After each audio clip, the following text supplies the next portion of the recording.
Good morning, church. Here we are, another Monday morning, another week of our stay-at-home orders. And if you're like me, you probably have found yourself with a little extra time to get some home projects done.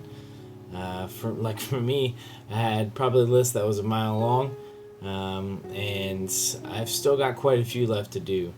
Others of you may have had a list that was a mile long, and you've gotten right on it, and you've gotten them all done, and now you are driving yourself nuts trying to figure out what to do now. Uh, we are stuck at home, not sure what to do. We can't really go anywhere. Um, the kids are probably driving us crazy.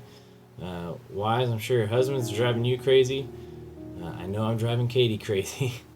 But it's interesting how this virus has just kind of completely caused everything to come to a stop, come to a halt. I know before this, it seems like our schedules were completely full, that we were just extremely busy. That busyness caused us to be pretty tired. It used to be, you'd ask somebody how they're doing, and typically the, anticipated response was, doing okay, doing well, doing good. It seems anymore the anticipated response is, we're tired. And that's just kind of what life has thrown at us, and we've kind of been living in this very busy mode of life where it's one activity to the next. It's not just a matter of each day having something, but rather almost every single waking moment of our lives was busy, where you try to make plans with somebody and it seems it's impossible to get together with them.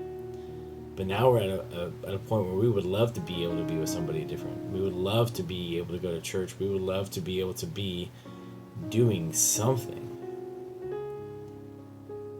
Seems like we now have an opportunity to learn how to rest.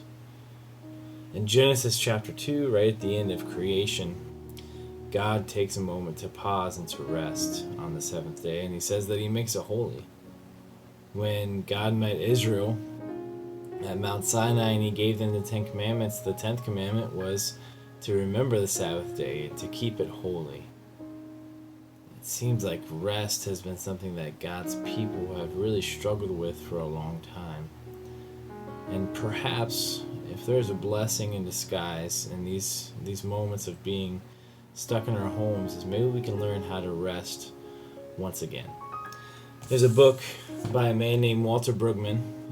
It's called Sabbath as Resistance, Saying No to the Culture of Now. In this book, he deals with the Sabbath and what the Sabbath was all about, what it really should mean, and kind of how we can live this out today. And there's always this juxtaposition of always seeking after more and trying to attain more, and the opposite of rest is really what he's getting at, versus God's desire for us to find our rest, our true rest in him. At the end of the book, he says some things that I just want to read because I think it's very profound, very convicting, and challenging for us. He says these words: Sabbath is a big no for both, and he's talking about coveting and idolatry. It is no to the worship of commodity. It is no to the pursuit of commodity. But it is more than no. Sabbath is the regular, disciplined, visible, concrete yes to the neighborly reality of the community beloved by God. We used to sing the hymn, Take Time to Be Holy, but perhaps we should be singing, Take Time to Be Human, or finally, Take Time. Sabbath is taking time. Time to be holy. Time to be human. Psalm 73, my final text, is a report on a journey from the world of commodity to the world of communion. In verses 2 through 16, the psalmist ruminates over the seduction of the wicked. The wicked are prosperous, not in trouble, proud, well-fed and well-entertained, cynical and socially indifferent, treated like celebrities, defiant before and dismissive of God, and rich and at ease. Not bad. So says the psalmist. He's much attracted to such a life and thinks to enlist in it, until until he reflects, until he goes to the sanctuary, until he comes to know that such a way in the world has no staying power, until he discerns that he himself was simply obdurate. And then the psalmist utters his big nevertheless with an emphatic pronoun. Now everything is changed and differently perceived. Now the psalmist asks a different question. Whom have I in heaven but you? Answer, no one. I have no other. The parallel line is not a question, but a verdict of settled reality, and there is nothing on earth I desire other than you. It is, the psalmist recognizes, a question of desire. The psalmist comes to an acute awareness of the true desire of his life. He discovers in that moment that the life described in verses 2 through 16 consists of phony desires generated by an ersatz culture. Now he knows better and wants only to be near God. It occurs to me that Sabbath is a school for our desires, an expose and critique of the false desires that focus on idolatry and greed that have immense power for us. When we do not pause for Sabbath, these false desires take power over us. But Sabbath is the chance to self-embrace of our true identity. I finish with a pause at verse 23. Nevertheless, I am continually with you. You hold my right hand. I recently heard a Lutheran pastor describe a woman who had walked 700 miles as a refugee to escape a violent war and was finally able to cross the national boundary out of the war zone. She walked all that way and brought with her an 8-year-old girl who walked beside her.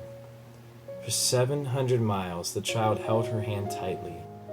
When they reached the safety, the girl loosened her grip, and the woman looked at her hand. It was raw and bloody with an open wound because the little girl had held on tightly in her fearfulness. It's like that in verse 23. Nevertheless, I am continually with you. You hold my right hand. This is no casual hand-holding. This is a life or death grip that does not let go.